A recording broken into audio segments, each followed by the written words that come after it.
Bonjour, bienvenue, que vous soyez à la maison, au boulot, en voiture ou en route pour aller manifester, vous vous apprêtez à écouter 2 heures d'émission consacrée à la pop culture. Nous sommes Happy Hour, je m'appelle Marc et je suis entouré d'Alexandre et Jean-Victor. Salut les amis. Salut. Bonjour. Et pour cette 79e émission, nous recevons une artiste aux multiples talents, autrice pour la jeunesse, autrice de fantasy, illustratrice. On va parler avec elle de son premier roman, La Cité diaphane. Bonsoir Anouk. Bonsoir. Je suis d'autant plus ravi de t'accueillir dans l'émission que c'est la première fois qu'on reçoit une autrice, une vraie, qui met des mots sur du papier. On va parler de toi, mais on va aussi parler de bouquins et comme chaque mois, de cinéma et de séries. Vous pouvez bien entendu réagir en nous mentionnant sur les réseaux sociaux. Et on va commencer cash par parler de toi et de La Cité diaphane. Avant de parler de ton premier roman en tant que tel, je voulais que... est-ce que tu peux dire un mot sur ton parcours aux gens qui nous écoutent et qui découvrent qui tu es, notamment d'où tu viens? Parce que je crois que tu es originaire d'un paradis à l'autre bout de la planète. Wow. Oui, effectivement, je suis originaire de Nouvelle-Calédonie. C'est assez lié à mon parcours artistique, vu que encore avant d'être illustratrice, je suis artiste plasticienne graveuse et toute ma démarche artistique personnelle est autour de l'Océanie, des mythes cosmogoniques et beaucoup de la végétation de Nouvelle-Calédonie et de la dimension sacrée de la nature, notamment océanienne. On va en reparler. D'où la question. Pourquoi la France? Je suis venue en France quand j'avais 17 ans pour mes études, en fait, parce qu'en Calédonie, les possibilités sont assez restreintes. Et moi, à cette époque-là, je voulais étudier les langues slaves, notamment le russe et le slovène. Donc, autant dire qu'il n'y a pas de licence de slovène en Nouvelle-Calédonie. Ouais, on était déjà la France se pose toujours. Parce que, francophone... Et après, je me suis orientée dans l'art et puis pour travailler, on est quand même mieux pour travailler dans l'art en France qu'en Nouvelle-Calédonie aussi. Et la jeune Anouk en Nouvelle-Calédonie, quels sont les romans de fantasy qu'elle lisait? Par quoi ça a commencé? Alors, je dévalisais la bibliothèque de mon père à cette époque-là, qui était déjà un gros lecteur d'imaginaire. Donc, j'ai commencé par... C'est pas ce par quoi j'ai commencé, mais c'est vraiment l'œuvre qui m'a le plus marqué, c'est La Roue du Temps, qui était un gros morceau. Forcément, quand j'ai vu les 12 tomes dans la bibliothèque, je me suis dit « Ah, ça, c'est pas mal, ça va me durer un moment ». Après, le Seigneur des Anneaux, les David Gemmell, Harry Potter, La Belgariade, vraiment, cette époque-là, j'ai lu tous les gros classiques d'Heroic Fantasy, en fait. Et La Roue du Temps, d'ailleurs, tu es cofondatrice ou co-gérante d'un pilier de l'internet, un site de fans qui s'appelle La Pierre de Tyr. Exactement, je suis administratrice en fait depuis pas mal d'années maintenant, bien 10-12 ans. Et comment va cette communauté suite à la série Amazon? Ça nous a bien reboosté, effectivement, parce que la Roue du Temps, je ne sais pas si vous connaissez, mais ça a eu un parcours un peu chaotique en français, vu qu'il y a eu une première traduction qui allait jusqu'au tome 6 anglais, coupé en 2 en français, donc 12 tomes, yes. Qui était dans les années 2000 à peu près. Puis après, l'éditeur a fait faillite, n'a pas fait la suite de la traduction. Donc, pendant des années, il n'y a pas eu de suite de la traduction. Ensuite, il y a eu un autre éditeur qui a pris la relève. Et la traduction était vraiment pas trop au niveau, il y avait plein de problèmes, plein d'incohérences. Et après, il y a eu un gros gouffre où il n'y a plus rien eu, jusqu'à ce que, il y a quelques années, Brajlon rachète les droits et republie tout depuis le début. Nos amis de chez Brajlon. Et donc, on vient juste d'avoir la fin en français, genre cette année, quoi. Et la série, ça a plu ou bof? Ça dépend, il y a eu forcément des fans qui n'ont pas du tout aimé, parce qu'il y a quand même, le premier tome est quand même très très classique, c'est de l'heroic fantasy écrit dans les années 80, donc ça a un peu vieilli, donc il y a eu pas mal de coupures, de choses qui ont été un peu modernisées, mais globalement, je pense ça a quand même été bien reçu, ne serait-ce que parce que ça fait que des gens se réintéressent aussi aux livres, qui n'ont pas eu un parcours facile en français, donc c'est quand même cool, et puis il y a plein de très bonnes choses dans la série aussi. Okay.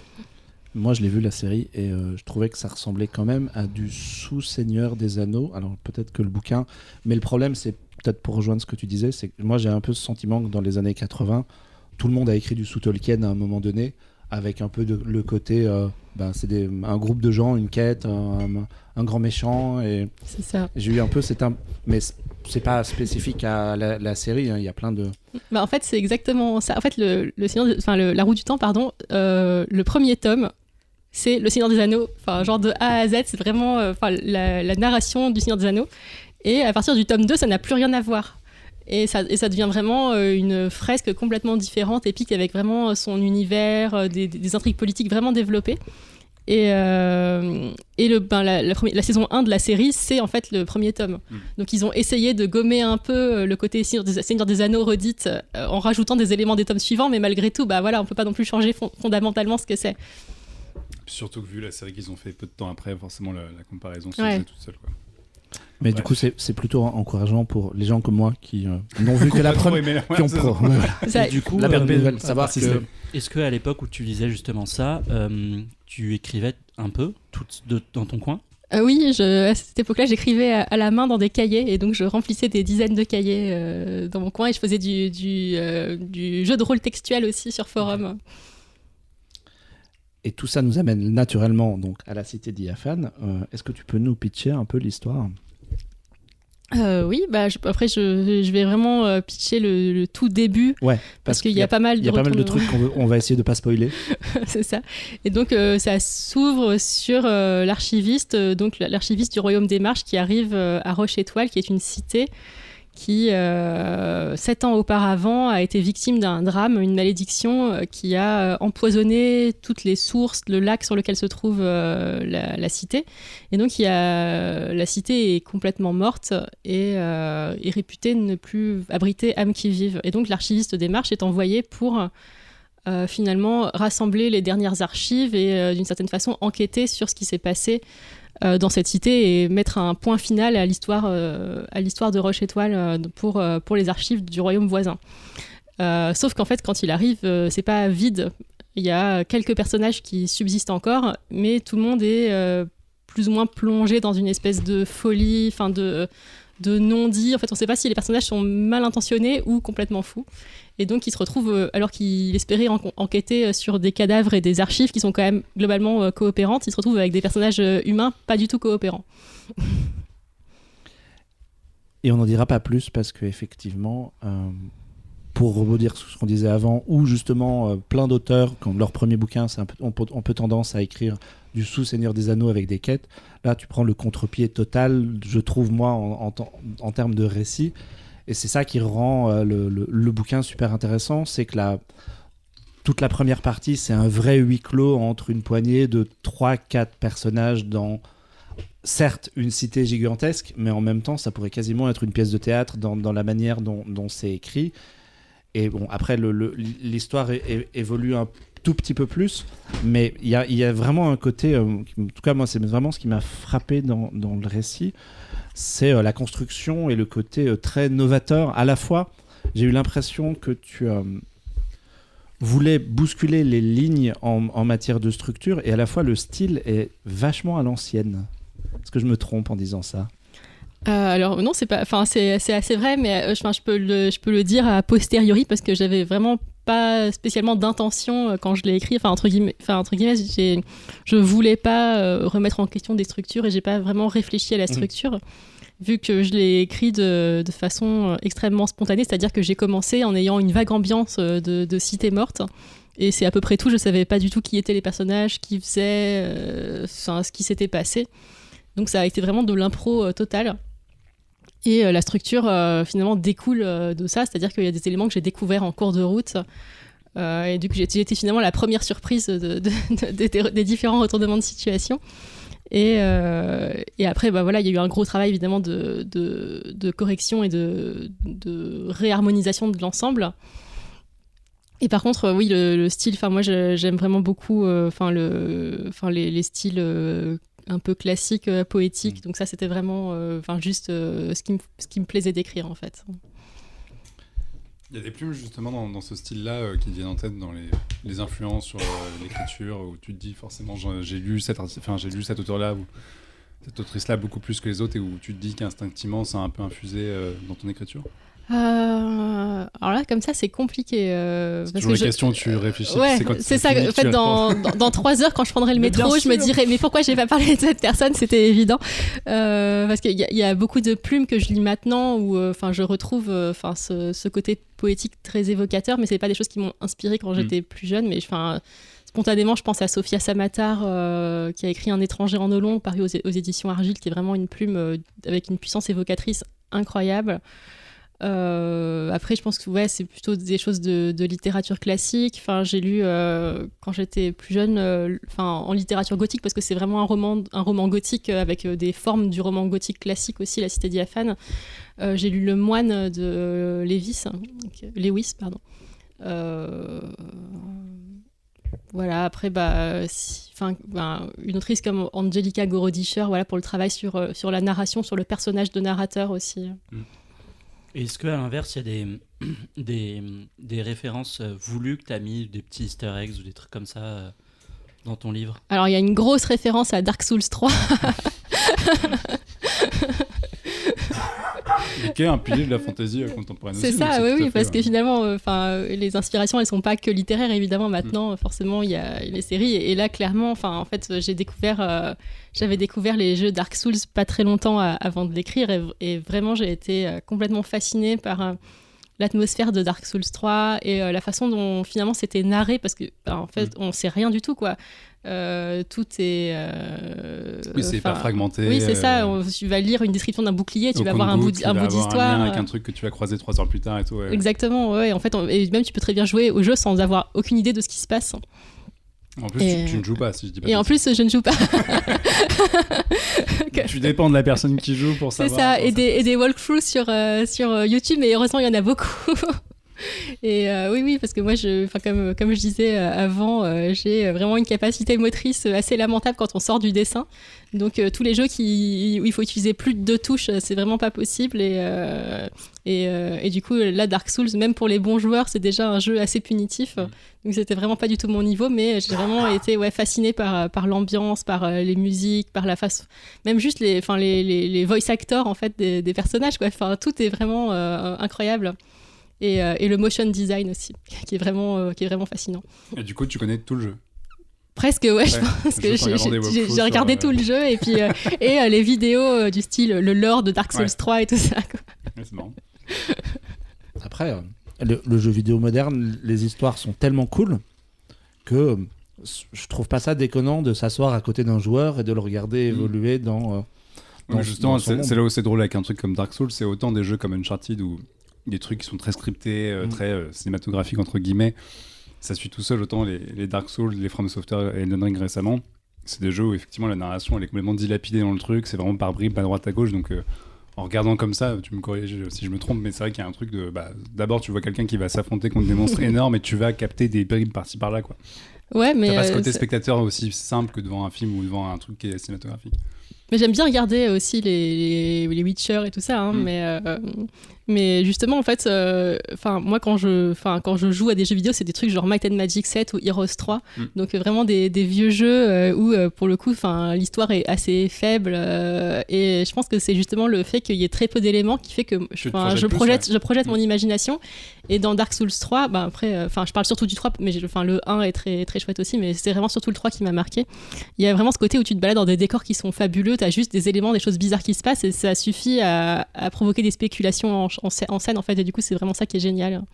Ouais, je sais, on avait fait le débat sur Elden Ring il y a quelques mois, où moi je disais que justement ce côté très dilapidé dans le jeu, et c'est un peu la même narration, moi ça me bloquait un peu, mais je sais qu'on a des amis qui ont pété un câble sur Elden Ring, parce que justement...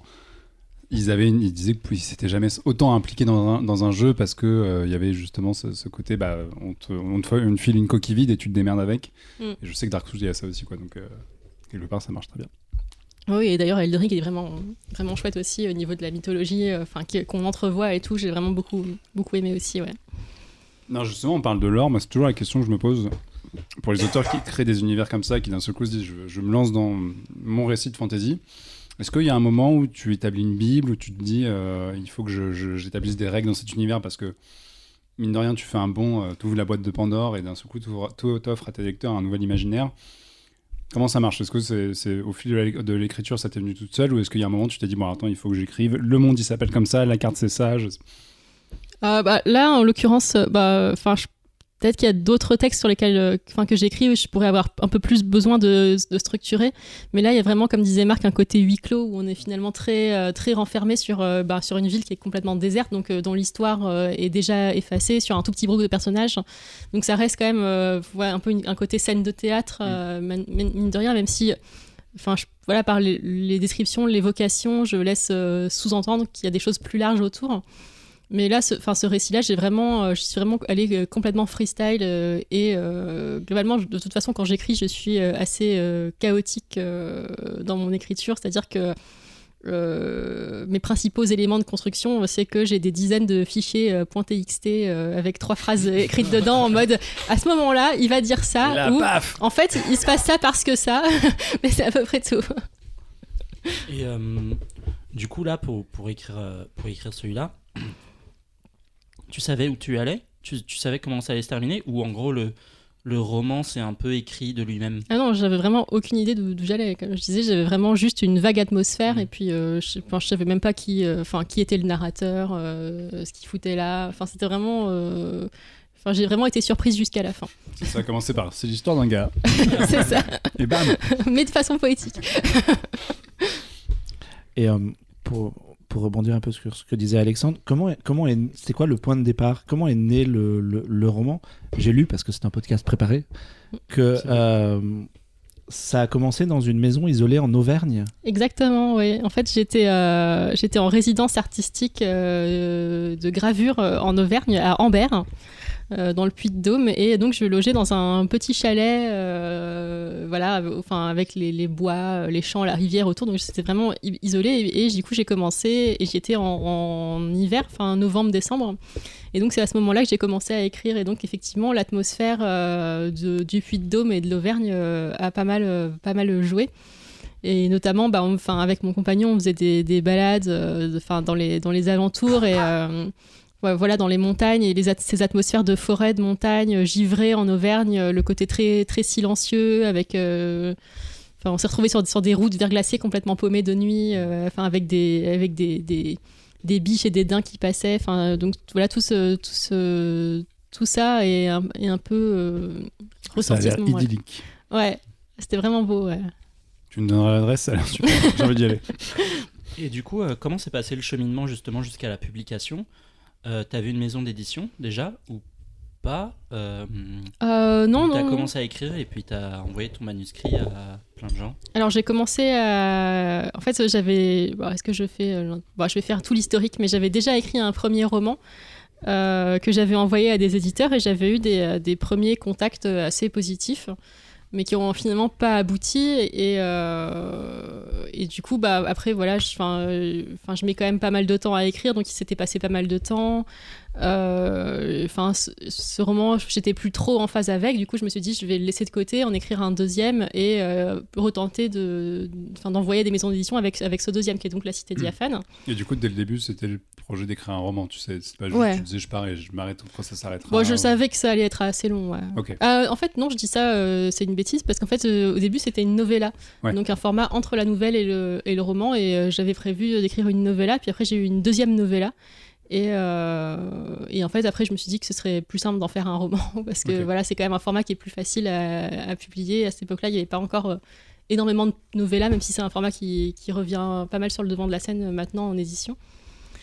Mais donc voilà, ça s'est quand même orienté assez vite dans l'écriture pour en faire un roman, quoi. Okay. Et donc voilà, après j'avais déjà eu des premiers contacts avec l'envoi de ce premier roman, et notamment un éditeur qui m'avait dit mais tu devrais envoyer à machin parce que ça lui collerait vraiment, sachant que machin à cette époque-là était plus dans la maison d'édition où il était au départ. Et donc ça n'a pas pu se faire, et donc après j'ai refait mes envois fin 2021 pour La Cité Diaphane, et là du coup j'ai eu tout de suite une réponse des éditions Argile, qui était genre le premier éditeur que j'avais ciblé et auquel j'avais envoyé le texte, parce que c'était une maison d'édition qui s'était créée entre temps, auxquels j'avais pas du tout envoyé le premier. Et j'avais tout de suite été vraiment marquée par, par leur position dans le monde de l'édition, les textes qu'ils publiaient, leur intention en fait. Et donc c'est vraiment la rencontre qui s'est fait très très vite, alors que des fois ça peut pas mettre des mois voire des années pour avoir une réponse. Et là en 3-4 semaines j'ai eu une réponse quoi. Ok. Et comment tu écris ? Est-ce que tu t'isoles ? Est-ce que tu as besoin de bruit ? Est-ce que tu as besoin de musique ? Est-ce que tu as le petit emploi du temps, tu te lèves le matin, voilà, tes est-ce pages, que exactement. Est-ce que tu as des rituels d'écriture ? Est-ce que papier ou ordinateur ? Comment tu travailles ? En fait, c'est en train de changer parce que jusque-là, j'écrivais de façon vraiment aussi chaotique dans l'organisation que dans le texte. C'est-à-dire que c'était un peu quand j'avais le temps et du coup, je pouvais passer des mois sans rien écrire et puis d'un coup, écrire non-stop pendant 3 semaines. Donc, c'était vraiment pas très structuré. Et notamment, celui-là, du coup, je l'ai écrit quand j'étais isolée en Auvergne pour une moitié et l'autre moitié pendant le premier confinement du Covid. Donc voilà, donc sur le côté huis clos, sur des longues périodes d'isolement. Les 2 cas dans un chalet en plus. Et maintenant, j'essaie d'écrire plus régulièrement, un peu chaque matin. Et par contre, il faut vraiment que je sois dans le silence, donc ni musique, ni voix autour. C'est un peu déprimant du coup. Non, chacun chacun sa manière de faire. Et donc t'as pas d'horaire, tu te dis pas matin, soir, machin. Maintenant, j'essaie d'écrire le matin, mais après en général, c'est vraiment parce qu'après vu que j'ai un métier créatif en tant qu'illustratrice, il y a un peu ce principe de jauge de créativité où si j'ai déjà utilisé toute la journée ma créativité sur les couvertures que je dois faire ou les livres que je dois illustrer, j'en ai plus pour écrire après. Alors que si j'ai écrit même quelques phrases le matin, j'ai quand même gardé le lien avec le texte et du coup j'arrive parfois à écrire un peu le soir ou en tout cas à avancer un petit peu pas à pas quoi. Alors du coup, je n'ai pas lu le livre, donc je sais pas s'il y a des illustrations dedans, mais justement, est-ce que tu as des va-et-vient où tu te dis à un moment j'ai besoin de dessiner quelque chose et tu y vas ou... ça allait un peu dans le sens du... Pardon, je coupe le conducteur, je suis désolé. Non, justement, en fait, c'est pour répondre à ta question, moi je peux le faire, le bouquin est illustré, et je voulais moi savoir si le fait que tu sois illustratrice et dessinatrice, est-ce que ça a influencé ta manière de visualiser les choses ou pas ? Parce que j'imagine que peut-être que tu dessinais en même temps ou que tu te représentais les choses plus visuellement dans ta tête. Enfin, je ne sais pas si ma question en même temps c'est clair. Oui, tout à fait. Je vais essayer de répondre aux 2 questions en même temps. Je pense qu'effectivement ça a une influence parce que pas mal de gens qui ont lu le livre et qui l'ont critiqué ont fait remarquer que le style était très descriptif et je pense qu'effectivement j'ai une imagination qui est du coup très visuelle. Où quand j'imagine les scènes, je vois vraiment le détail des visages, des décors, les atmosphères, les lumières. Et peut-être que c'est pas le cas pour tous les auteurs. Je sais qu'il y en a qui sont pas trop visuels, qui sont plus sur les sons ou d'autres sens. Ou sur la structure. Et moi, c'est vrai que je visualise beaucoup et donc je pense que le fait d'être illustratrice, ça joue. Après, par contre, je n'ai pas forcément lié les 2 pratiques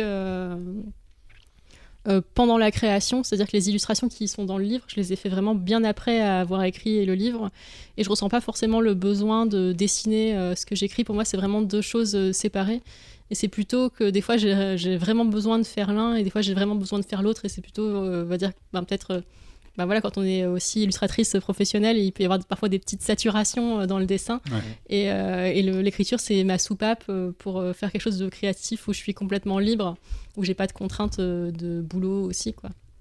Donc au premier abord, en faire une version, je vais au plus simple, en faire une version bande dessinée par exemple, ça t'intéresserait pas ou c'est pas du tout quelque chose Non, pas ou une spécialement. version abondamment illustrée Non, parce que c'est vrai que là, ce qui me plaisait, c'était justement l'évocation à travers le texte et la langue. Donc je trouverais ça finalement que ça affaiblirait presque de trop surillustrer. Et d'ailleurs, sur les illustrations, j'ai pris un parti pris assez distant, on va dire, c'est-à-dire qu'on voit quasiment jamais les personnages, ils sont de dos ou en tout petit, il y a très très peu de visages. Donc je voulais vraiment rester dans ce côté voilé du texte aussi dans les illustrations. Donc je trouvais que ça déflorerait un peu le propos d'en faire une bande dessinée. Ouais, tu veux laisser libre le spectateur de se faire quand même sa version de l'univers. C'est ça, ouais. Et d'ailleurs, même les illustrations que j'ai faites, en fait, j'ai pris des libertés par rapport à mes propres descriptions textuelles. Donc... Et du coup, est-ce que tu fais partie de ces gens qui détestent les adaptations en BD, au cinéma, etc. Parce que justement, tu trouves que ça impose une vision trop marquée. Ah non, pas du tout, parce que à partir du moment où c'est une adaptation, finalement, c'est juste quelqu'un qui propose une vision, ça efface pas la première vision, finalement. Okay. Il y a eu beaucoup de versions du roman entre ton idée de quand tu as commencé à écrire et j'imagine tu avais un peu une idée au bout d'un temps d'où ça allait. Est-ce que ça a beaucoup évolué? Oui, pas mal. Donc, il y a eu la première novella. Après, donc, il y a eu les 2 novellas, mais on va dire que ça compte comme la V1. Et après, il y a eu effectivement plusieurs étapes de correction pour notamment énormément transformer la structure qui était très, très instable au début. Et il a fallu vraiment besonner tout ça, travailler la cohérence aussi, parce que il se passe quand même des choses assez complexes sur plusieurs périodes de temporalité, donc il fallait vraiment que ce soit très bien bétonné, et c'était pas du tout le cas au début. Donc je dirais qu'il y a eu bien 4 ou 5 versions avec des changements assez radicaux, et notamment juste avant d'envoyer, donc on va dire j'ai dû envoyer la V5, entre la V4 et la V5, j'ai quasiment réécrit un bon tiers, je dirais, du roman. Mais du coup, j'ai à moitié perdu le fil de ma réflexion, mais est-ce que je focalise vachement sur les twists, parce que je trouve que il y a vraiment il y a un changement à peu près à la page 75, un truc comme ça, qui m'a fait what? Ah ouais, quand même, c'est osé. Et le changement de temporalité, c'est surtout ça. Le fait que on veut pas spoiler, mais après, il y a une première partie du récit, puis il y a une deuxième qui a un moment temporel qui est différent. Tout ça, c'était prévu depuis le départ, ou c'est aussi, ça fait partie des évolutions? Non, ça fait partie des évolutions, et typiquement, les retours dans le temps, il n'y était pas du tout au début. C'était vraiment juste évoqué très rapidement. Donc c'est un des gros changements de l'histoire. Donc, moi, je l'ai lu, contrairement à d'autres autour de cette table. Pardon. Et parmi les trucs, moi, j'ai un petit background en fantasy, pas énorme, mais j'ai lu 2 phrases à sortir en soirée, ouais. Genre et ça m'a rappelé 2-3 auteurs, notamment Robin Hobb pour l'aspect. J'ai eu l'impression d'y retrouver alors c'est un peu bizarre de formuler comme ça, mais du médiéval fantastique et non pas de la fantasy, dans le sens où pour moi c'était plus une histoire médiévale avec des touches de magie, et c'était pas du tout un truc à la Tolkien avec des elfes, des dragons et des hobbits et plein de créatures. Et l'autre influence que j'ai retrouvée, c'est Lovecraft. Je trouve ça très très Lovecraftien par moment, notamment tout au début dans la première la rencontre avec la licorne, où un des personnages ne peut pas décrire ce qui se passe parce que à la Lovecraft il dit non mais si je vous décris ça vous allez devenir cinglé. Et il y a beaucoup de Lovecraft, il utilisait vachement cette espèce d'ellipse qui lui permettait de ne pas décrire un truc et de laisser l'imagination, et je retrouve ça dans ton roman. Est-ce que c'est volontaire, ou est-ce que c'est juste nourri de tes lectures à toi, et est-ce que je me trompe? Non, alors pour Robin Hobb, c'est sûr que c'est une autrice que j'ai beaucoup lue et que j'aime beaucoup. Donc c'était pas une influence volontaire, mais c'est pas déconnant et puis j'aime ce côté effectivement assez réaliste et réaliste entre guillemets, parce qu'il y a quand même des dragons et tout ça, mais vraiment centré sur les personnages, sur l'humain en fait, qu'il peut y avoir dans Robin Hobb. Par contre, Lovecraft, c'est pas un auteur que j'ai énormément lu, et c'est marrant parce que c'est vraiment effectivement un retour qui revient beaucoup, qu'il y a un côté Lovecraftien, mais je pense que c'est aussi un auteur qui a tellement influencé d'autres auteurs que même sans l'avoir énormément lu, par ricochet, voilà. Et puis en fait, je pense que c'est surtout le côté Dark Souls en fait qui ressort comme Lovecraftien. Est-ce que justement, quand tu établis t'écris un roman comme dans un genre qui est très codé, etc., est-ce qu'il y a des moments où tu te dis, en le relisant, éventuellement en faisant des relectures, tout ça, là je vais un peu trop dans les facilités du genre parce que je cite des elfes, des ogres ou des trucs qui sont partout, et moi j'adore la fantasy, je suis le premier à en bouffer, mais j'ai quand même l'impression que souvent, effectivement on a parlé tout à l'heure de l'influence massue de Tolkien, qu'il y a des codes qui reviennent un peu trop souvent, et que c'est compliqué de faire de la fantasy originale. Par exemple, moi j'aime beaucoup l'univers de The Witcher, mais parce que aussi il y a les équipes des jeux vidéo qui ont réussi vraiment à mettre en image des créatures décrites par Sapkowski, qui était quand même méga sous influence Tolkien, faut pas se le cacher, et qui a réussi à amener ils ont réussi à mettre vraiment du folklore polonais et à créer des monstres qu'on n'avait jamais vus dans ce genre d'univers et tout ça. Et je trouve que c'est toujours compliqué un peu de créer un univers de fantasy qui arrive un petit peu à se démarquer de ce qui se fait à côté. Est-ce que toi, justement, en lisant, c'est un truc que tu as en tête en disant il faut que je trouve un peu ma voix singulière là-dedans, ou est-ce que finalement tu assumes à 100% le fait que ce soit des elfes ou des dragons ou ce genre de choses, quoi? Là, je jouais quand même vraiment sur le côté conte de fées, mais conte de fées dark, quoi. Parce que voilà, il y a des licornes, une grande ville gothique sur un lac. Donc il y avait vraiment ce côté à vouloir créer un décor de conte qui soit tout de suite parlant par rapport à des référents culturels anciens européens.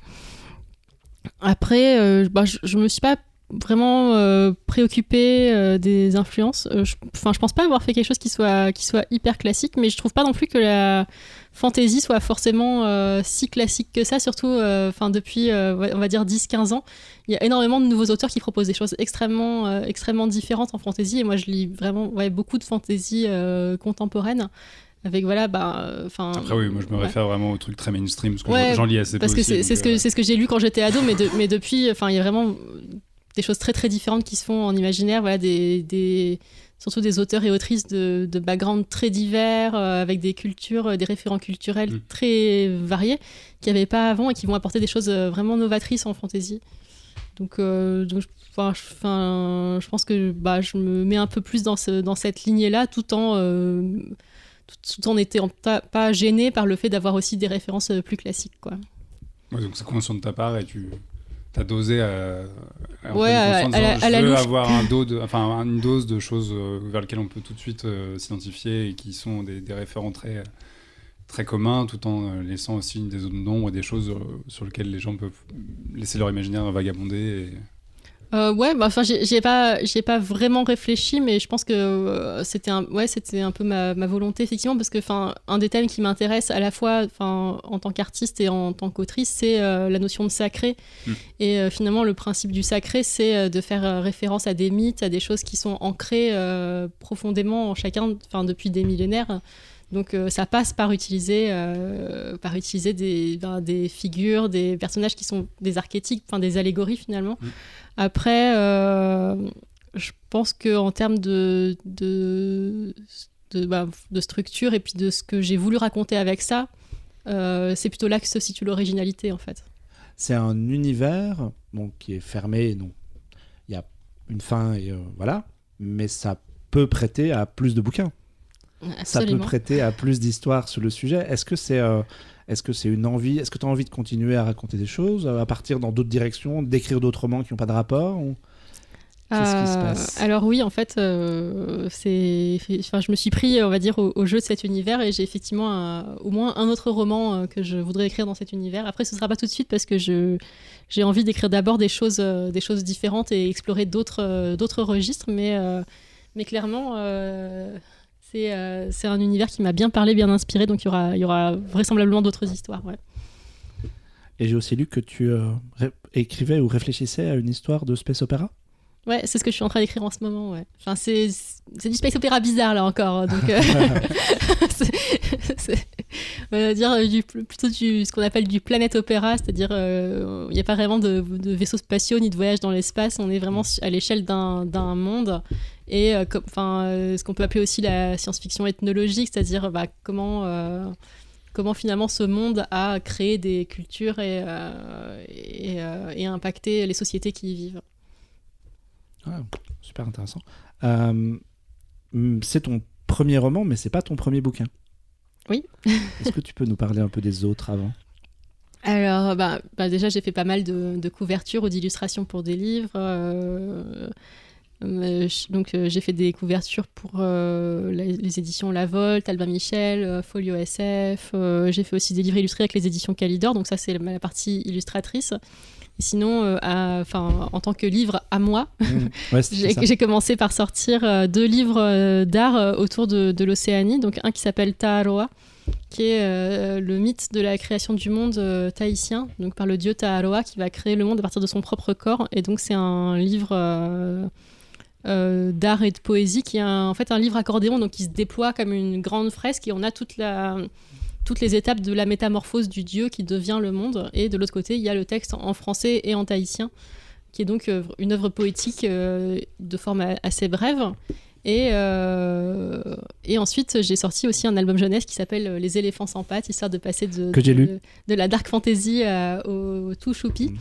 Vu que c'est voilà, c'est un album jeunesse tout mignon sur des éléphants sans pattes qui passent leur journée à dormir et à rêver et qui s'inventent des aventures complètement extraordinaires dans leurs rêves. Toute l'histoire de Marc. C'est un peu vrai, ouais. Non, mais c'est un chouette bouquin avec des éléphants qui ils ont pas de pattes donc ils roulent pour se déplacer. Je te laisse essayer d'imaginer. J'imagine que toi ça t'a fait rêver. Un éléphant qui roule. Bah, en fait, surtout, moi, je l'ai offert à ma petite nièce et elle a adoré. C'est très simple à la lecture. Le trait est vraiment très jeune, enfantin, sans que ce soit péjoratif. Au contraire. Et l'histoire est très cool et c'est même elle a 3 ans, donc même au-delà, c'est un peu. C'était assez cool à lire. Elle m'a dit, j'aime bien.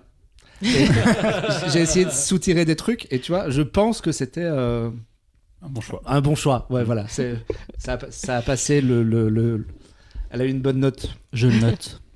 Ouais. HD. Oui, parce que Ouais. maintenant que encore 2-3 ans, mais ça va te servir. Mais c'est aussi, finalement, j'ai beaucoup d'adultes qui ont beaucoup aimé parce que c'est vraiment finalement une ode à l'imagination et au pouvoir de l'imagination, quoi. Et au fait de laisser vagabonder ses pensées et à ce que ça peut apporter. Et il y a pas mal d'adultes qui peuvent se retrouver là-dedans aussi. Et à côté de ça, tu fais donc tu l'as dit, de la gravure, de l'illustration, de la couverture, des couvertures. Comment tu jongles avec tout ça? Il y a des commandes, il y a des choses qui sont faites pour le plaisir. Moi, Comment tu jongles avec toutes ces casquettes? je suis pas très douée en termes d'organisation, donc c'est assez compliqué. Mais oui, globalement, j'ai effectivement pas mal de commandes maintenant, notamment pour des couvertures d'imaginaire. Et ça, on va dire que ça occupe une bonne partie de mon temps. Et dans le temps qui reste et en essayant de m'organiser, je fais aussi des projets personnels. Et puis mon propre travail de gravure et de dessin pour mes expositions. Donc c'est un équilibre un peu compliqué à trouver. Ça va vraiment dépendre des moments. Il va y avoir En général, les éditeurs, ils ont tous des trucs en même temps. Donc, parce qu'il y a c'est le principe des rentrées littéraires, qui est un truc un peu assez français, mais voilà, il y a la rentrée littéraire de septembre, la rentrée littéraire de janvier. Il y a d'autres grosses périodes comme ça, et du coup, j'ai souvent beaucoup de travail en amont de ces périodes-là pour ça. Et après, il y a des moments où je suis plus tranquille, et là, je vais plus favoriser mon travail personnel, mais je suis pas encore au top pour gérer ça. Et les illustrations de la Cité Diaphane, à la base, tu les as gravées? Oui. Parce que je suis complètement inculte là-dedans, donc je vais sans doute dire des bêtises, mais c'est là en utilisant une technique qui s'appelle l'eau forte. Est-ce que tu peux expliquer ça à un inculte comme moi Je suis un peu bête, donc non, désolé. mais c'est pas du tout quelque chose qui est connu et c'est hyper compliqué à expliquer, donc je suis pas sûre que l'explication donne grand-chose. Moi, j'ai jamais trouvé comment faire visualiser aux gens ce que c'était. Mais en fait, c'est donc une technique ancienne de gravure qui est la façon dont on faisait des illustrations, on va dire au 19e siècle, avant l'apothéose de l'imprimerie moderne, quoi. Et donc, le principe, c'est de graver une plaque de cuivre avec des acides qui s'appelle donc l'eau forte, qui est le nom ancien pour l'acide nitrique, en fait. Okay. Même si maintenant on n'utilise plus de l'acide nitrique, on utilise du perchlorure de fer parce que c'est beaucoup moins dangereux que l'acide nitrique. Mais en gros, le principe, c'est que donc on a cette plaque de cuivre, on va la recouvrir d'un vernis qui est un vernis résistant à l'acide. Et ensuite, un peu comme pour une carte à gratter, on va venir graver dans ce vernis avec une pointe en acier pour l'enlever aux endroits où on veut faire apparaître le dessin finalement. Et une fois qu'on a fini son dessin, on va plonger cette plaque dessinée dans l'acide, et l'acide va creuser la plaque uniquement aux endroits où on aura enlevé le vernis avec la pointe. Et donc la surface va rester lisse et les endroits dessinés vont être creusés. C'est ce qui va permettre ensuite d'ancrer ces plaques, et l'encre va se mettre dans les sillons et pas sur la surface. Et ensuite, on va passer ça sous presse. Donc c'est des grosses presses en fonte avec des gros rouleaux très lourds. Et quand on va passer la plaque avec une feuille de papier sous ces rouleaux, l'encre va se transférer de la plaque à la feuille de papier.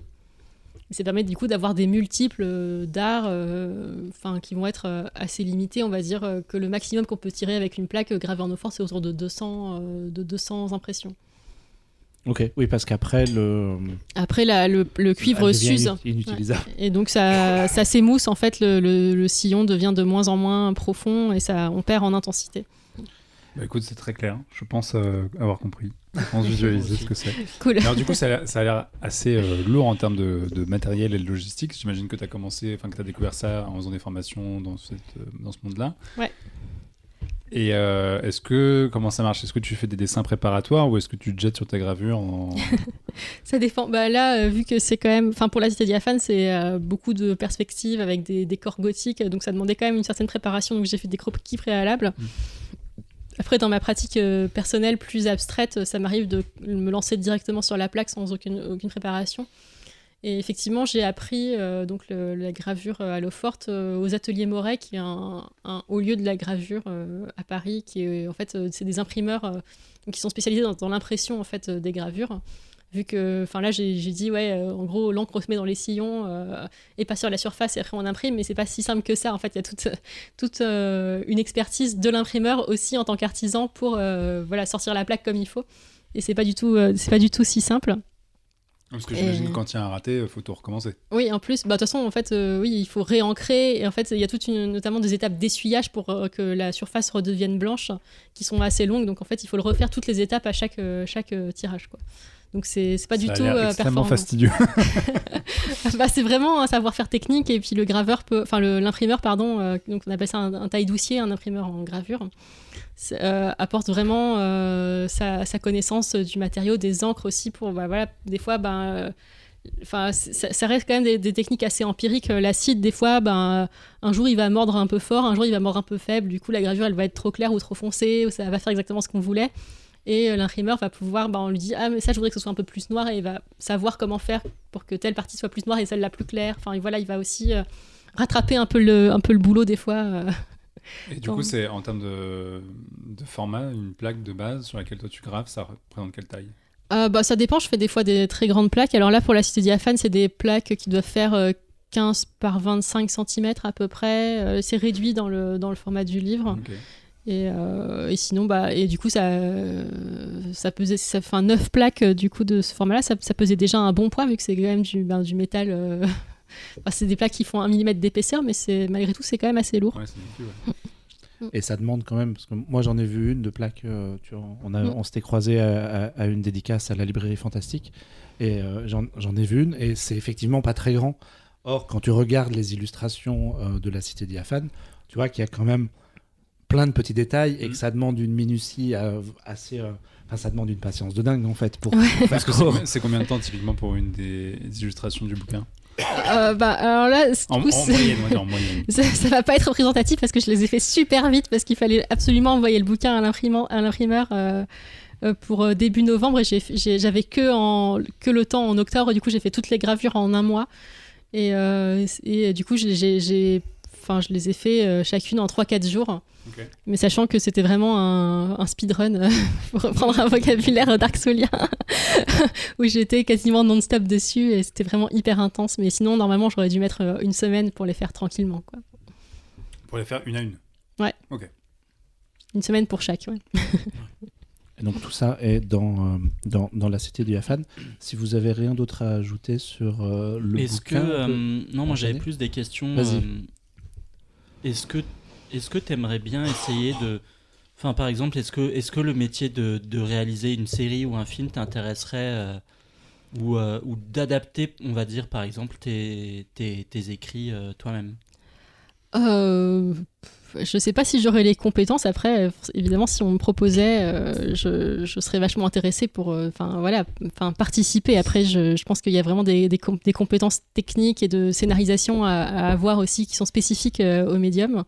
Mais par contre, c'est vrai que pour Elden Ring, il y a eu une collaboration avec George Martin. Si on propose de faire un Dark Souls, je dis pas non. From Software, si vous m'entendez. Je sais pas s'il nous écoute, mais Monsieur on Miyazaki. Pour être complet sur le sujet, avant d'embrayer avec nos petits sujets du mois, je veux préciser que la Cité diaphane, c'est dispo chez tous vos bons libraires, que ça coûte 21,90 €. et que tu as aussi illustré la nouvelle édition d'un livre qui s'appelle Les Trois Malas Moulgars de Walter de la Mare. J'essaye de pas écorcher. Et ça sort là, dans Ça quelques sort, jours après cet enregistrement. Vendredi 24 mars. Et oui, en fait, c'est même la première édition française, je pense, parce que c'est un auteur britannique du début du siècle. Je crois que c'est 1905 enfin du début du siècle dernier du coup vu qu'on est donc il avait jamais été traduit en français et donc c'est les éditions Calidor qui se font pour spécialité de dégoter en fait des classiques oubliés pré-tolkieniens de la fantasy. Donc la fantasy qui a été écrite avant Tolkien et donc typiquement Walter de la Mare c'est probablement une inspiration de Tolkien et donc c'est un roman de fantasy animalière vraiment très poétique, très onirique, avec des singes, des panthères, et c'est hyper beau. Et j'étais très contente de l'illustrer. Et très bien. Et si les gens veulent te croiser en vrai, on mettra un lien vers le planning des prochaines rencontres et dédicaces, mais la prochaine fois, c'est le 8 et le 9 avril à Trolley-Légendes, en Belgique, à Mons, qui est un chouette festival de fantasy, chez moi. Oui, tu à la maison. Bien, a priori.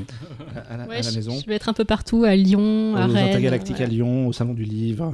On mettra les liens. On va continuer à parler d'histoire sur papier. Oui. Est-ce que tu lis du manga ? Je me rappelle que tu as une passion que je connais pour les Chevaliers du Zodiaque. Mais est-ce que au-delà de Saint Seiya, est-ce que tu baignes encore un peu dans la culture japonaise ? Oui, je lis pas mal de mangas, même si j'ai des grosses lacunes, donc je ne connais pas celui dont on va parler maintenant. Ça me fait une transition quand même toute trouvée, puisqu'on va effectivement parler d'un manga. Oui, tout à fait, on va parler de Bibliomania, qui sort le 29 mars, on est un peu en avance, c'est formidable, on est en mode avant-première, chez nos amis de Mangetsu, et c'est un premier manga qui a été dessiné par Machiro, et qui a été au scénario écrit par Orval. Et c'est un manga si vous passez dans un rayon de manga, a priori, vous allez quand même le voir assez vite, parce qu'il a une maquette assez atypique. C'est une espèce de petit grimoire rouge avec une gravure justement. Je suis content parce que tout ce dont on a parlé auparavant, il y a une résonance avec ce dont je vais parler et c'est pas du tout fait exprès, c'est formidable. Donc le bouquin sort un petit peu du commun, enfin de l'ordinaire des mangas avec sa couverture et son style un peu ancien, et d'autant plus que vous allez être surpris si vous êtes habitué de lire des mangas puisque son sens de lecture est dans normal, c'est un sens occidental, donc de gauche à droite. Mais surtout, pourquoi je vous parle de Bibliomania ? D'abord parce que c'est une super bande dessinée. Ça part sur un concept qui est assez accrocheur. C'est-à-dire que le bouquin démarre sur une jeune femme qui s'appelle Alice, qui a une apparence très diaphane, très pure, très épurée, qui se réveille dans un espace tout blanc, un petit peu comme Morpheus dans Matrix. Et elle se rend compte qu'elle a sur elle le numéro 431, qui a une porte devant elle. Et en fait, elle se rend compte qu'elle est dans un monde avec 431 pièces, elle est la 431e, et que pour sortir de ce monde-là, il va falloir qu'elle passe par les 430 autres portes, sinon en fait elle est vouée à rester dans cet espace très pur, très blanc, dans lequel on peut éventuellement exaucer tous ses souhaits. Et d'entrée de jeu, le personnage se dit « non, moi je me casse ». Sauf qu'il y a une petite difficulté à ça, c'est qu'à chaque fois qu'elle passe une pièce, son corps commence à se détériore. Et plus elle avance, plus son corps se détériore assez vite. Donc déjà, il y a un concept qui est assez accrocheur parce qu'on se dit alors pourquoi cet univers 430, à quoi ça correspond, sachant qu'en plus c'est très très référencé. Le personnage s'appelle Alice. Évidemment, vous dites Alice au pays des merveilles. Oui, tout à fait, c'est complètement assumé. Et donc voilà, on va partir avec elle dans ces 430 pièces qui l'attendent, éventuellement si elle va jusqu'au bout.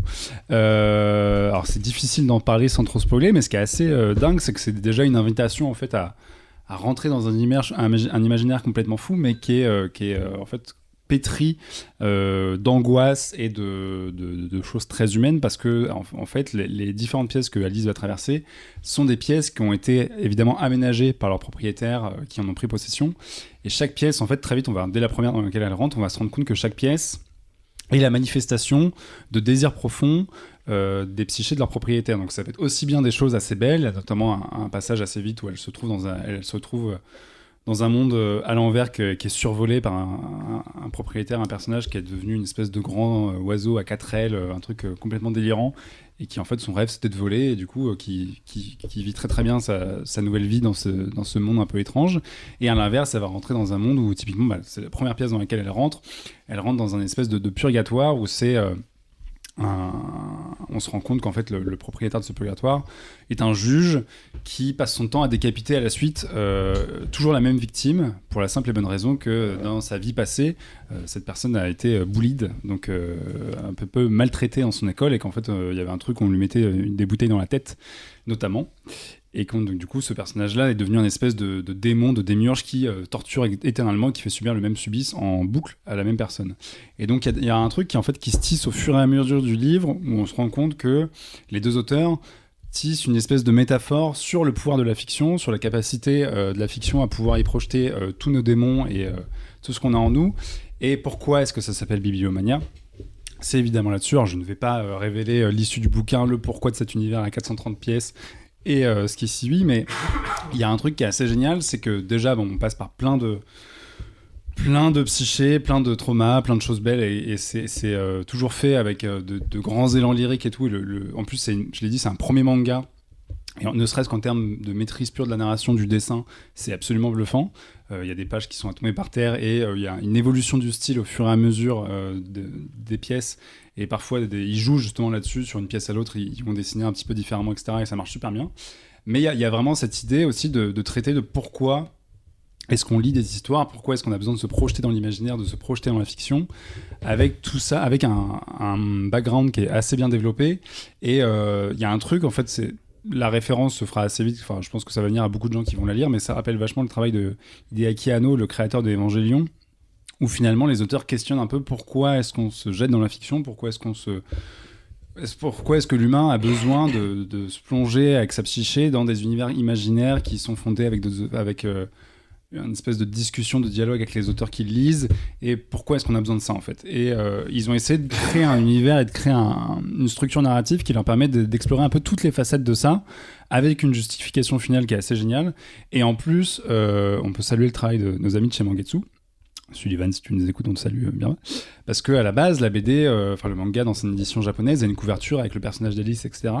Et en fait, on va vite se rendre compte que le bouquin, l'objet en France, les éditions Mangetsu ont décidé de changer complètement la couverture et de faire une maquette un peu spéciale avec cette espèce de petit grimoire. Et en fait, c'est un des objets qu'on croise dans le livre, et ça a une signification, et ça rend la lecture encore plus méta. Il y a vraiment une espèce de dialogue qui s'établit par l'objet, avec le fait qu'on est en train de lire ça, et avec le parcours du personnage de Alice dans le livre.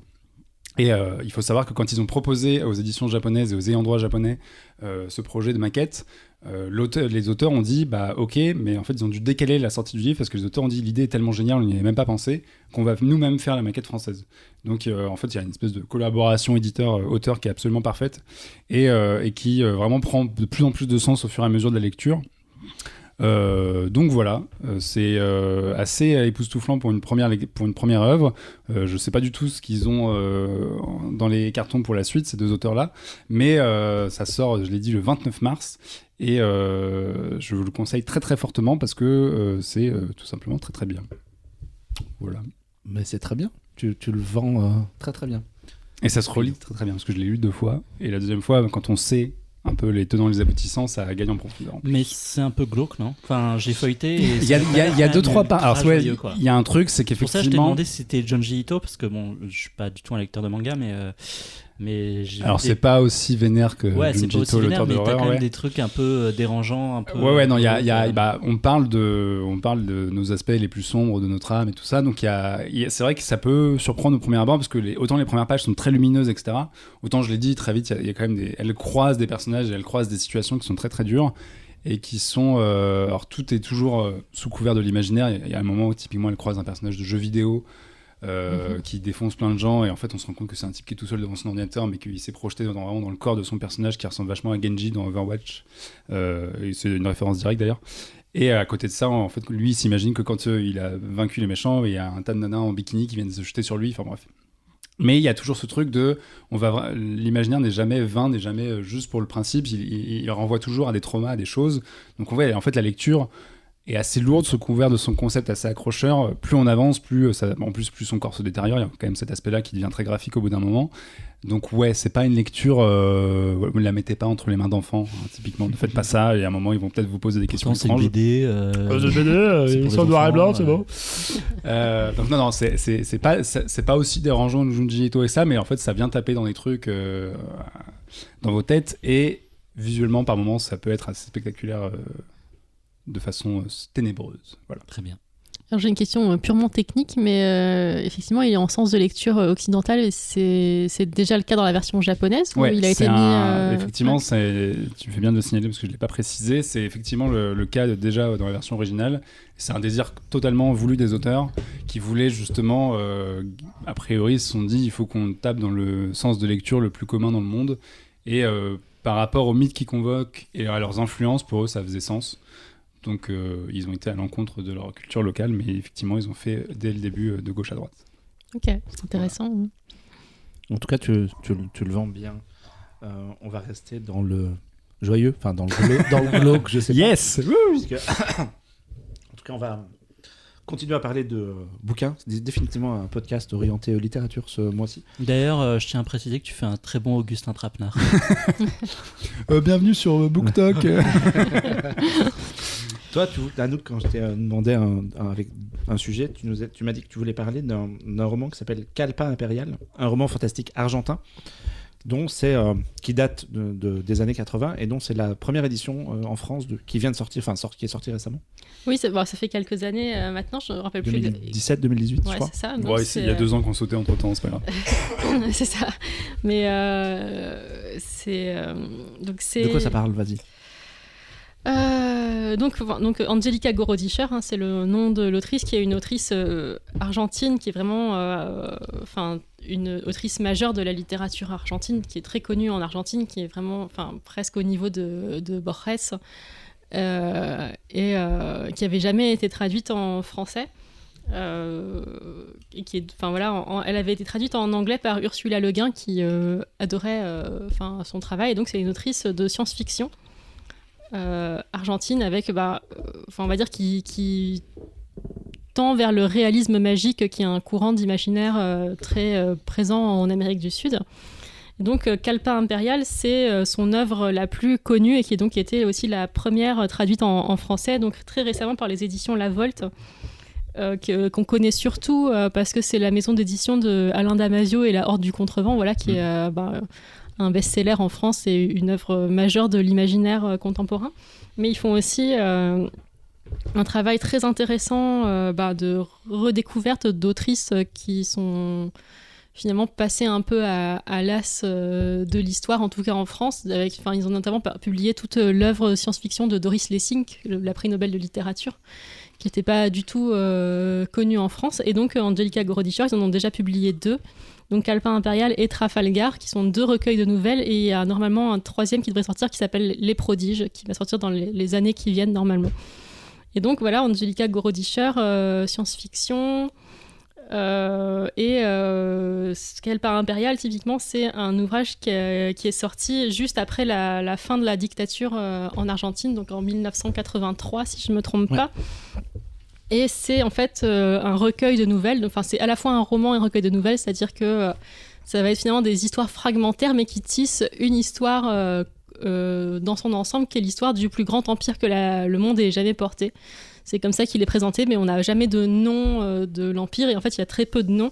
C'est-à-dire qu'en fait c'est un peu la représentation métaphorique de tous les empires et finalement de toutes les puissances coloniales et de toutes les puissances impériales et dictatoriales qui a pu traverser l'histoire. Et du coup, elle le schématise finalement dans une espèce d'empire virtuel qui est finalement raconté par la petite lorgnette, c'est-à-dire qu'on peut avoir une nouvelle qui va être du point de vue d'un pêcheur, puis après ça va être une impératrice, mais vraiment sur un période très fragmentaire, ou juste du point de vue de comment une ville va se développer, ou une bataille. Et en fait, on n'a jamais de chronologie ou la version entière de l'histoire de cet empire, qui est donc un empire qui s'étale sur a priori des milliers d'années, c'est-à-dire qu'il y a carrément des pans entiers qui sont oubliés par les gens qui vivent dans cet empire et qui vont en redécouvrir des morceaux. Donc c'est vraiment un récit très fragmenté et qui va finalement parler de la dictature sans en parler,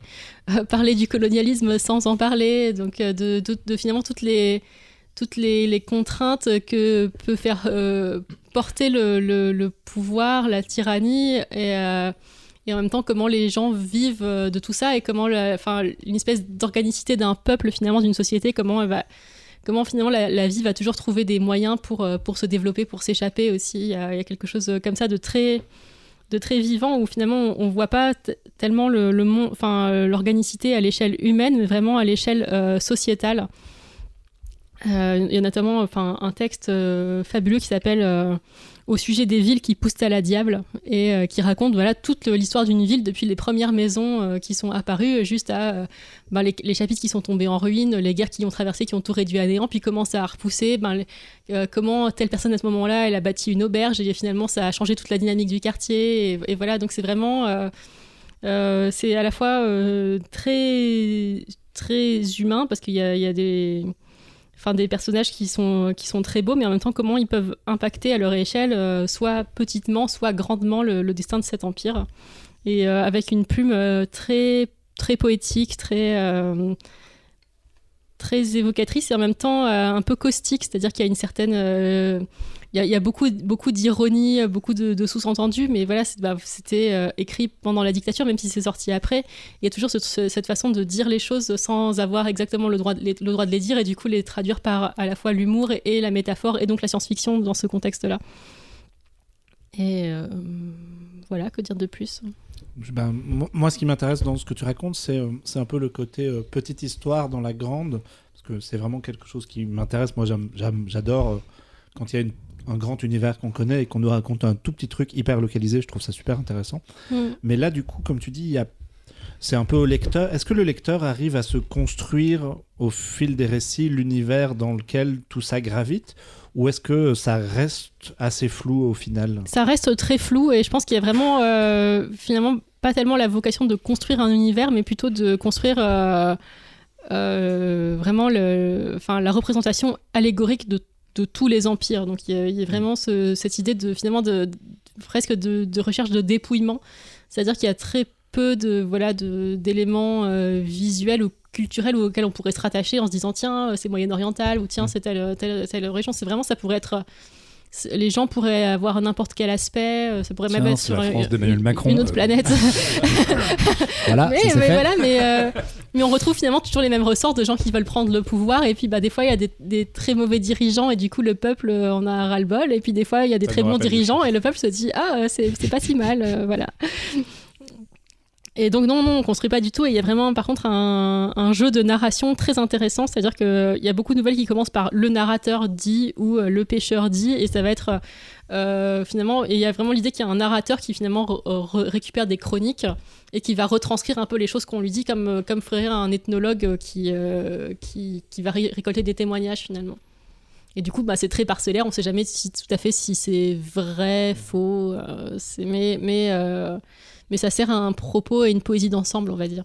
Ok. Et puis ce qui doit être super intéressant aussi, c'est que comme tu disais, ça a été écrit par quelqu'un qui a vécu une dictature et qui l'a écrit pendant. Donc c'est aussi quelque part une transcription même métaphorique de ce qu'elle a vécu. C'est ça. En fait, Angelica Gorodischer, elle est née en 1929, je crois.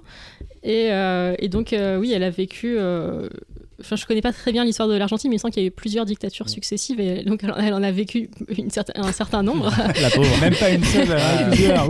Et beaucoup de ses œuvres sont sorties après et parlent de ce sujet-là, parce qu'il y a l'autre livre qui est sorti aux éditions La Volte, Trafalgar. Et il y a, c'est un peu, alors il y a beaucoup plus d'humour, et c'est plus fun. Trafalgar, c'est un espèce Trafalgar, c'est le personnage qui est une espèce de revendeur finalement, de commercial, mais qui se balade dans la galaxie, quoi. Et en fait, il va essayer de vendre des trucs dans des planètes, et en fait, il revient après à Rosario, qui est le village où vit en Argentine Angelica Gorodischer, et au bar, en buvant du café, il raconte les histoires, genre tiens, l'autre jour j'étais sur la planète machin, tu sais pas comment ils vivent là-bas les gens, alors déjà il y a que des femmes, et alors il se passe ci et ça, et c'est toujours des histoires complètement rocambolesques, et les gens de Rosario, forcement, qui voyagent pas dans la galaxie, ils savent jamais trop si c'est du lard ou du cochon, si c'est complètement n'importe quoi et qu'il invente Serge tout, Mito avant l'heure. ou est-ce que c'est des histoires vraies, et finalement ça, en racontant des mondes, des rapports culturels qui sont complètement étranges, ça permet finalement d'interroger notre rapport à la société, et la question de la dictature revient effectivement très souvent sous plein d'angles différents. D'accord. Alors, Trafalgar, ça a l'air très rigolo. Ouais. Ça me donne très envie. Trafalgar, c'est très fun. Ouais. Après, à Calvaire Impérial, il y a des côtés fun, mais c'est quand même beaucoup plus poétique et un peu onirique, on va dire. Trafalgar, il y a plus le côté gouaille, avec un style très parlé. Mais moi, ça m'a fait penser quand j'ai cherché autour du livre, et j'ai vu que c'était la première édition, alors que c'était un roman de 83.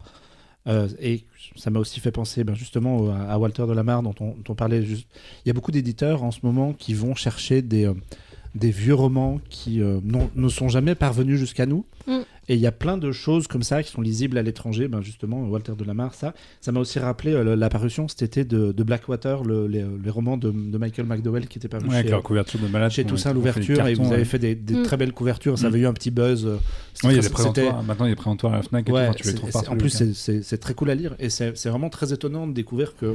Alors moi, je suis assez inculte aussi en vieille littérature, mais qu'il y a plein d'histoires comme ça qui sont restées inconnues pour nous si jamais on parle pas la langue ou si on s'intéresse pas. Et donc je trouve ça bravo à l'éditeur La Volte qui sort ce truc-là maintenant, parce que c'est cool que ça finisse par nous parvenir. Ouais, puis c'est encourageant, ça veut aussi dire qu'il y a un public qui est encore aujourd'hui... Parce qu'a priori, Blackwater, c'est quand même plus de la littérature. Je sais pas combien ils ont vendu, mais ouais, ça a eu un... Ils ont dû en vendre un paquet, ouais. C'est cool. Donc ouais, c'est toujours bien. Allez chez vos libraires, acheter des livres. Hein. Les livres, c'est bien. On va avancer dans cette émission avec un doublé consacré aux séries, puisque ça fait... ça y est, il faut... Parce qu'il y a quelqu'un à cette table qui ne lit pas. Non, c'est pas vrai, je suis en train de lire... Déjà, j'ai lu la Stediafan, une partie, parce que Marc m'a donné le livre il y a une semaine, et vu que je lis un livre par an, je mets du temps à lire. Non, je lis un deuxième livre en ce moment, figure-toi. Sans images et tout, un vrai. Mais on va quand même revenir à des images qui bougent. Et parce que moi, je vais garder la parole. Je voulais vous parler de Yellowstone, la saga de Taylor Sheridan, la saga en série de Taylor Sheridan, et en particulier d'un spin-off qui s'appelle 1923 et qui arrive le 2 avril, donc dans quelques jours après la mise en ligne de cette émission sur la plateforme Paramount+. Yellowstone, peut-être que les gens qui nous écoutent en ont déjà entendu parler, parce qu'on en est déjà à la 5e saison. C'est une série de néo-western portée par... Kevin Costner dans le rôle d'un patriarche qui gère un ranch dans le Montana. C'est donc créé par Taylor Sheridan, un scénariste qui s'est fait connaître par le scénario de Sicario, et puis il a écrit Hell or High Water, Wind River avec Jeremy Renner, et plus récemment, alors c'était moins bien, mais il a quand même tenté de relancer Tom Clancy avec Sans aucun remords. Et Hell or High Water, je me permets, c'était traduit en France Comancheria. Comancheria, exactement. Et les gens le connaissent aussi, si vous avez regardé la série Sons of Anarchy, c'était le shérif. Il a commencé comme acteur avant de se lancer dans l'écriture et de devenir un scénariste prolifique. Juste coupe néo-western, c'est ce que ça se passe contemporain. Yellowstone, c'est complètement contemporain, exactement. Justement, c'est l'histoire d'une famille, la famille Dutton, dont le patriarche est donc incarné par Costner. Il a 3 enfants, il possède un ranch dans le Montana, et son but premier à lui, c'est de préserver ses terres et les milliers d'hectares qu'il possède dans lequel des vaches vont pas être comme à l'époque des cowboys. Ça n'a pas vraiment changé. America. Et effectivement, pour préserver ses terres de convoitises, notamment dans la première saison, d'un Indien qui veut agrandir la réserve indienne, et évidemment de villes promoteurs qui ont des envies de construction, mais lui, il utilise des méthodes qui sont pour 2023 pas terribles, quoi. Tu vois, des flingues, pendre des gens, un petit peu de bagarre, et la série mélange un peu tout ça, le drama familial, parce qu'il y a une histoire de clan.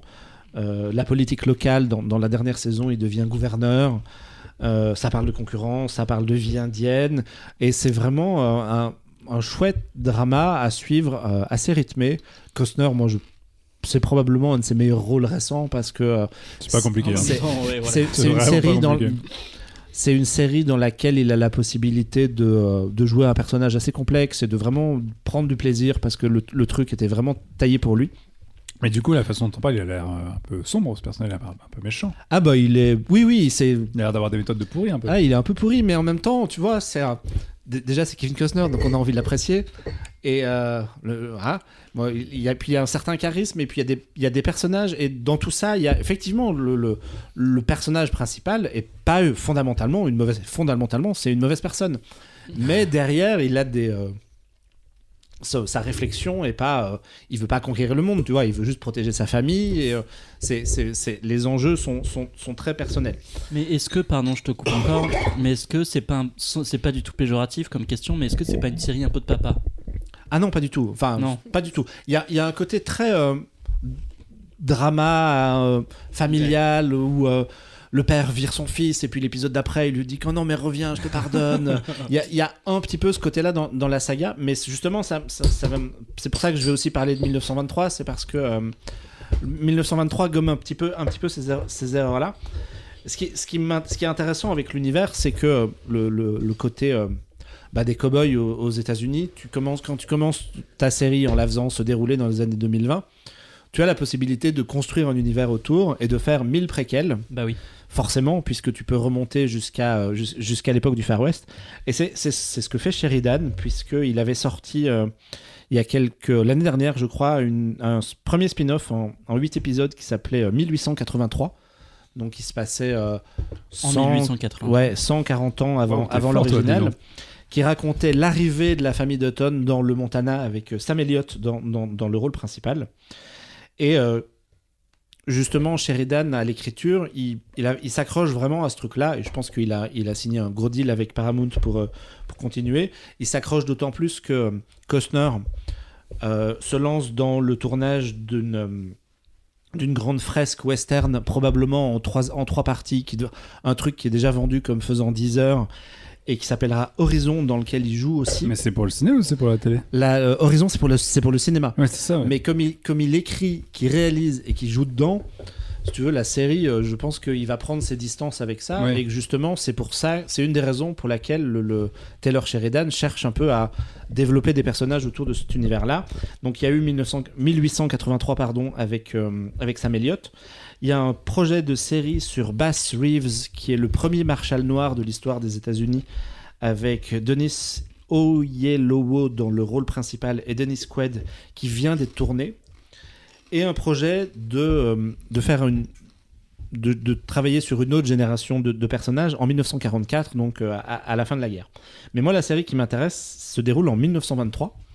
Pareil, c'est 8 épisodes, ce sera donc dispo sur Paramount Plus d'ici quelques jours.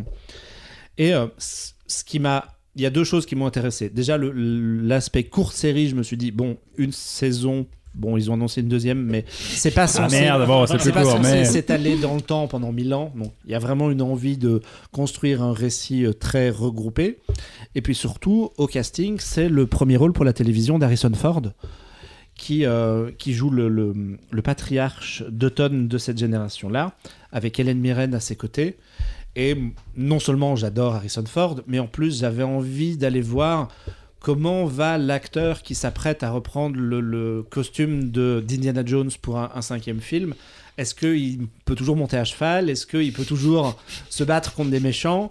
Et est-ce que ça va, tu vois? Et je m'inquiétais un peu pour Harrison Ford. Alors, est-ce que ça va?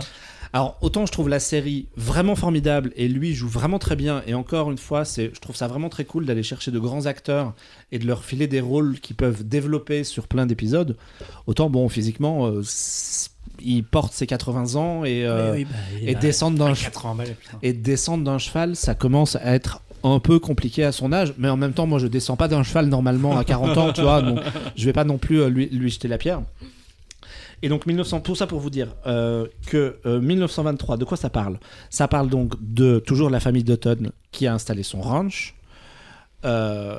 Mais la série va suivre 3 arcs narratifs différents. D'abord, Ford et sa famille installée sur place qui vont lutter, se bagarrer contre un éleveur de moutons qui... Oui, parce qu'on est à ce genre. Ça vend pas du tout la série. On est à ce genre de considération, hein, les vaches contre les moutons, les pâturages, qui peut manger l'herbe. Non, mais c'est panique au village. Ça vous fait marrer. Ça vous fait marrer, mais à l'échelle de la série, si les vaches du mec n'ont pas d'herbe à manger pendant toute une saison, elle meurt, et du coup, lui, il a plus d'argent, et son empire s'effondre, et ça a plein de conséquences sur l'emploi dans la région, et c'est des gros trucs, en fait. C'est pas juste de la querelle de fermier, c'est des trucs à très grandes échelles. Donc ça, c'est le premier arc narratif, dans lequel on croise notamment Timothy Dalton dans le rôle du méchant, dans un rôle très très vénère. Ça lui va très bien de jouer un espèce James Bond contre Indiana Jones, qui dit mieux. Ça lui va très bien de jouer un espèce de gros salopard dégueulasse. Bah, il jouait déjà un gros salopard dans Hot Fuzz, donc Ouais. du coup, La seconde partie est plus historique, puisqu'on s'intéresse à une jeune indienne qui est envoyée de force dans une école de colons, une école chrétienne, où elle est maltraitée comme c'est pas possible parce que tout le monde est hyper raciste et hyper dégueulasse, et elle doit absolument suivre les préceptes, Jésus, faire ci, ça et ça comme ça, et elle se fait démonter la tronche, et évidemment elle, sa seule envie c'est de fuir et d'essayer de retrouver ses proches. Et en fait elle, pour les spécialistes de Yellowstone, c'est l'ancêtre d'un des personnages indiens de la série avec Costner. Donc à chaque fois, en fait, il y a forcément des rattachements de génération au personnage d'après. Et la troisième partie, c'est l'un des fils de Harrison Ford qui est devenu chasseur en Afrique. Alors, en 2023, c'est plus terrible, mais à l'époque, c'était pas grave d'aller tuer des lions à la solde de grands seigneurs blancs qui avaient des terres là-bas. Donc il va tuer des lions et des éléphants là-bas pour gagner de l'argent, et il rencontre une jeune Britannique qui flash complètement sur lui. Elle est dans une famille bourgeoise coincée, elle est censée se marier avec un lord anglais, et quand elle tombe sous le charme du chasseur, elle fait fuck, je m'en vais avec lui, elle se barre avec lui.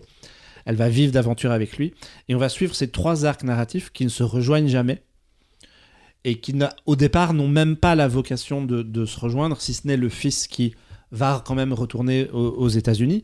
Et du coup, c'est une série assez étonnante parce qu'il y a quasiment 3 tonalités avec des choses plus ou moins dramatiques. Alors, il y a quand même toujours de l'action, mais vraiment, j'ai trouvé l'histoire avec la jeune indienne, c'est vraiment très très dur à suivre, alors qu'à l'inverse, bon, le chasseur africain et sa copine blonde qui vont regarder des girafes, c'est quand même très mignon et très fleur bleue et très romantique. Et, donc il y a vraiment une espèce quand même, ça, c'est pas... Il tue des lions quand même. Ouais, mais en 1923, moi, c'est pas moi qui fais l'histoire. C'était mieux avant, je connais. En 1923, c'était cool. Ils n'étaient pas encore en voie de disparition. C'est pas moi qui fais. Oui, c'est ça, il y en avait plein en fait, donc il n'y a pas de problème. C'est pas moi qui décide. Donc voilà, moi je me suis laissé emporter. Enfin vraiment, j'ai trouvé ça donc c'est super. un peu série genre pour toute la famille quoi. Plus ou moins. Sans être péjoratif. Sans les enfants, parce qu'il y a vraiment des passages. Il y a des passages les enfants, qui sont, mais genre je peux le regarder avec ma meuf, avec mon père, et puis. Et puis c'est avec ta famille de cowboys. Ouais, c'est ça exactement. Il y a vraiment une envie de.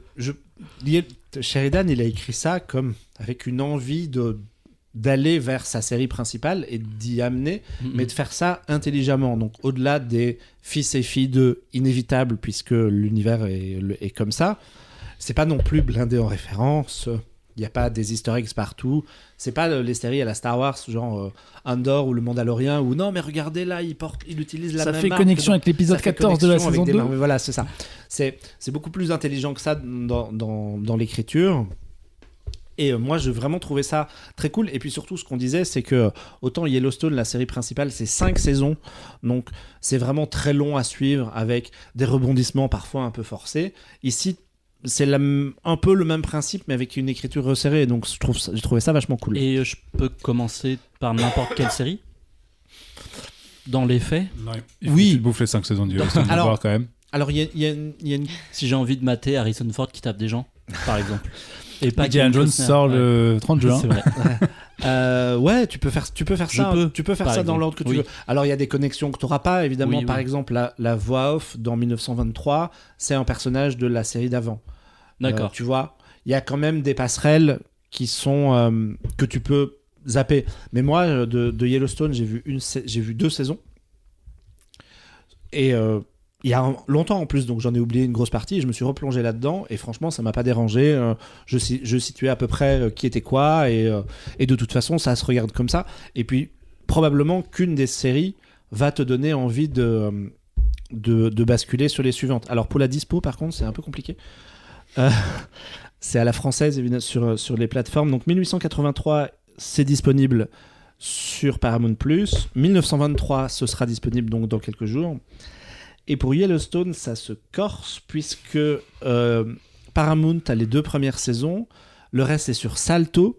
Mais Salto, c'est une plateforme française qui ferme d'ici quelques jours.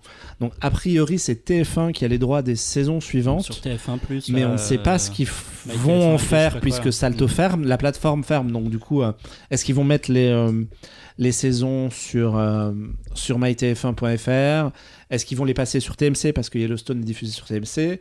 Est-ce qu'ils vont refiler tout le bébé à Paramount qui va tout racheter? Pour le moment, c'est un peu flou. Mais il y a une saison de 1883, une de 1923 et 2 saisons de Yellowstone sur Paramount+. Donc ça fait un bon point de départ. Le temps que ça se règle. Le temps que tu regardes tout ça, la question de la suite sera sans doute réglée. Question est vite répondue. Oui, en plus, si t'aimes bien Yellowstone de base, du coup, c'est un festin, quoi. Ouais, carrément, ouais. Puis le casting, quoi. Harrison Ford, Helen Mirren, Timothy Dalton, plein de second rôles que vous avez déjà vus ailleurs. Vraiment, moi, j'ai passé un super moment pour citer. C'est le point bon moment d'Alex Loss. Voilà. Fort bien. Donc, il faut juste trouver tout ça. Il faut trouver le temps aussi, parce que il faut des épisodes d'1 heure fois au moins 24. Ça commence à faire. Moi, je parlais d'une série réussie. Toi, Alexandre, tu vas parler d'une série de merde. Pardon, merci. Transition sympa. Transition, jeu de mots, podcast, tout ça. Donc, je voulais vous parler d'une série qui était un petit phénomène qui a fait un peu l'émulation sur les réseaux sociaux le mois dernier. Et comme un gros Yankee, dès que ça fait un peu le buzz sur les réseaux sociaux, je regarde. Oui, Alexandre est très influençable. Exactement. Si vous mettez un hashtag, il regarde. Donc j'ai décidé de regarder et j'ai rejoint la team des fans de Extraordinary. Cette série dont la saison 1 est disponible sur Disney+, qui a été créée par Emma Moran, dont c'est la toute première création. Donc Extraordinary se passe dans un univers alternatif où en fait chacun a son super pouvoir dès l'âge de 18 ans, où en fait on va vraiment évoluer dans notre monde à nous, mais avec des petits super pouvoirs en plus. Et on va suivre, et donc tout le monde a son super pouvoir à partir de 18 ans, sauf la personnage principale, Jen, qui a 25 ans, elle a un job de merde, un mec qui veut pas d'elle, et donc aucun super pouvoir. Elle vit avec sa coloc Carrie qui, elle, peut parler aux morts, et le mec de sa coloc qui s'appelle Cash, qui veut devenir vigilante et qui peut retourner dans le temps, mais seulement 10 minutes. Ce qui n'est pas forcément hyper pratique. Ce qui n'est pas forcément hyper pratique. Pour gagner €1 je suis sûr que ça marche. Parce que forcément, avec autant de super pouvoirs, il y en a qui sont un petit peu éclatés. Puisqu'on va croiser la route d'un mec qui peut passer à travers les murs, mais seulement s'il est à poil. D'une meuf dont tout le corps devient un aimant géant, mais seulement de temps en temps. Il y a aussi un mec qui peut tout transformer en PDF. C'est possible. Littéralement tout. Hein. Ouais. Il peut transformer ta chaise en PDF. Exactement. Il y a une autre personne qu'on va voir assez souvent qui peut faire jouir les gens en les touchant. Et il explique qu'il a découvert son pouvoir avec son père. Ou encore une personne qui peut attirer les poissons, mais ne peut rien faire d'autre derrière. Et donc en fait, on va suivre les pérégrinations de ces 3 personnages qui, entre une qui va essayer de découvrir son pouvoir et d'avoir une vie pas si nulle. On va avoir aussi le wannabe vigilante qui un peu laisse son couple derrière, et la dernière qui essaye de survivre justement dans son couple. Et ils seront accompagnés d'un chat qui n'est pas forcément, qui est peut-être un peu plus qu'un chat. Sans spoiler la fin de l'épisode 1. C'est quelqu'un dont le pouvoir était de se transformer en chat et qui est resté bloqué. Exactement. Tu devrais écrire des livres. C'est quelqu'un. Bon, quelle bonne idée. C'est juste, c'est la fin de l'épisode 1. C'est effectivement quelqu'un qui est resté 3 ans transformé en chat et qui en fait ne se souvient plus de son identité. Tu récupères le chat dans la rue et à la fin le mec se retransforme et on se rend compte qu'il était tellement bloqué qu'il ne sait plus être humain. Donc, c'est un humain avec des habitudes de chat, etc. Et donc malgré le fait que le personnage principal n'ait pas de super pouvoir et qu'elle ait une vie assez nulle, c'est quand même un personnage qui est assez difficile de trouver sympathique, puisqu'elle est égoïste, râleuse et narcissique. Et petit à petit, on sent que les super pouvoirs en fait ne sont un peu qu'une toile de fond de la série, pour en fait avoir une série qui va plutôt parler de d'être ou mal être dans sa peau, d'acceptation de soi, de choix dans la vie quand on approche de la trentaine, et voilà, du fait de s'accepter soi-même. Et avec tout ça, c'est un peu un Encanto pour adultes, puisque c'est quand même le même postulat de base que Encanto, c'est la même histoire. C'est une série que moi j'ai trouvé à la fois super drôle, super touchante, et il y a déjà une saison 2 qui est en tournage, et je sais que je ne suis pas le seul à l'avoir vu autour de la table. Voilà. Ouais, moi ça m'a fait marrer de voir l'utilisation des super pouvoirs au quotidien. C'est toujours un aspect qui m'avait intéressé. Alors moi j'avais noté 2 trucs. C'est que ça avait déjà été utilisé un peu dans le film de Douglas Attal qui s'appelait Comment je suis devenu un super-héros, qui utilisait ce principe-là. Et lui il part dans une direction vraiment super-héroïque avec une enquête policière. Et on a un camarade à nous qui s'appelle Robert Ospian, qui est déjà venu à ce micro, dans des micros ici. qui a tourné un court-métrage qui s'appelle Uberlinks, qui sera sur OCS justement le 2 avril. Et c'est exactement le même principe. Et je pense que lui, il est un peu dégoûté de savoir il a les balls. et de savoir que le concept qu'il a eu a été eu en même temps par quelqu'un d'autre. Ouais. À la différence près que Uberlinks, que je recommande d'ailleurs, parce que c'est vraiment un chouette court-métrage. Bon, il joue vachement sur le montage et lui, il a pas de budget, donc du coup, les super pouvoirs ne sont pas montrés à l'écran, ou en tout cas de manière très très détournée, notamment une personne invisible. Ben, nous, en tant que spectateurs, on la voit, pas le spectateur. Alors que la série de Disney plonge vraiment dans les effets spéciaux, les gens volent, les gens font de la télékinésie avec des effets spéciaux qui sont parfois un peu ratés d'ailleurs. Mais Oui, c'est pas un gros budget. C'est pas un gros budget. Et c'est marrant, ça m'a éclaté de regarder ça. Et effectivement, les super pouvoirs, en fait, disons qu'il n'y a pas, par exemple, de super méchants, il n'y a pas de super héros, et c'est plus, je vais pouvoir voler, je vais devenir un taxi volant. Et puis ça permet des bêtises. Ça permet des bêtises. Qui moi m'ont fait marrer, comme ce personnage qui peut imprimer des choses en 3D avec ses fesses. Ouais, ou Bon, notamment, moi, un gag qui m'a beaucoup fait rire, c'est donc cette coloc qui peut parler aux morts, enfin qui invoque les morts qui canalise les morts à travers son corps. avec elle. Et ben, elle a, au tout début, elle invoque Hitler, et elle se fout de la gueule d'Hitler. Et je trouve ça très drôle. Ouais, ça me fait un peu penser aussi à la BD L'Enfance de Troy, où finalement chacun a aussi un pouvoir, et du coup tu découvres un peu à la puberté ton pouvoir, et ça peut être des trucs classes du style pouvoir soigner toutes les blessures, mais alors seulement la nuit. Mais après ça peut être aussi genre faire des bulles avec les oreilles, quoi. Donc, ouais, c'est exactement ça. Ouais. Mais en fait, ce qui est drôle, c'est que en soi c'est une série anglaise qui a un humour un peu trash à l'anglaise, un peu comme dans Skin, ce genre de truc. Et finalement, tu pourrais retirer les pouvoirs, la série elle marche. Parce que c'est vraiment la quête d'identité de cette nana qui a une vie de merde, qui enchaîne les mecs. Et effectivement, elle est quand même très collée à un mec qui en a rien à foutre d'elle, qui a un boulot pourri. Et c'est vraiment du coming of age. Bon, un peu passé la trentaine ce coup-ci, mais tu pourrais dire que c'est plutôt de la chronique sociale, un peu sexo, un peu marrante. Sauf qu'effectivement, il y a cette histoire de super pouvoir qui est une source de gag et qui a vite fait une métaphore, mais finalement, tu pourrais retirer les trucs, la série marche sans, quoi. Voilà. Et il y a une bande-son qui est très très cool. Alors c'est beaucoup de rock très contemporain, mais il y a du Wet Leg, il y a du Royal Blood, il y a pas mal de groupes un peu de rock british comme ça qui parcèdent la série. Et donc c'est 8 épisodes de 20 minutes sur Disney+. Ça se regarde super rapidement. Et ça fait plaisir. Il y aura une saison 2 et il y a, je crois, si les gens regardent la série, allez vraiment jusqu'à la fin des génériques de la dernière saison, puisqu'il y a un espèce de gros cliffhanger autour du personnage du chat en milieu de générique. Oui, parce que j'allais arrêter moi en plus. Et qui remet pas tout en cause, mais qui donne vraiment envie que la saison 2 arrive pour qu'on puisse se jeter sur cet arc narratif qui montre le bout de son nez, parce que c'était assez bien trouvé. C'était un podcast un peu court, les amis, mais il manquait des gens, puisque Mathieu avait babysitting, et on embrasse Amandine qui devait être avec nous et qui est souffrante. Mais c'est déjà la fin. On a beaucoup parlé de littérature, on a parlé de séries, on a parlé de manga. Merci Anouk d'être passé nous parler de La Cité Diaphane. Merci beaucoup de m'avoir invité. C'est disponible dans toutes les bonnes librairies. Plein de belles choses pour tes prochaines aventures. Merci. On embrasse aussi les camarades du label Bonus Tracks et César en particulier. Écoutez leurs émissions. Nous, on se retrouve le mois prochain, probablement avec des capes et aussi des épées.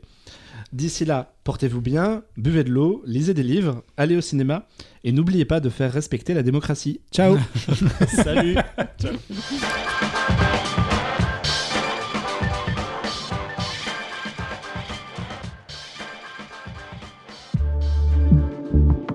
bonus.